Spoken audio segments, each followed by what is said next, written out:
ధర్మరాజు గారు అడిగితే, ఒరే మనవడా, నేను చేతిలో ధనస్సు పట్టుకుని ఉన్నంత కాలం నన్ను పడగొట్టడం ఎవరికీ సాధ్యం కాదు. అంబ నా మీద పగబట్టి నన్ను చంపడం కోసం తపస్సు చేసి ఆడదై పుట్టి మగవాడిగా మారింది.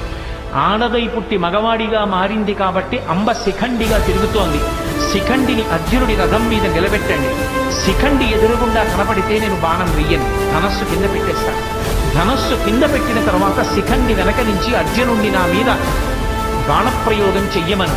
ఒళ్ళంతా తూట్లుగా పుట్టేయండి, ఆ బాణపంజరంతో కింద పడిపోతాను.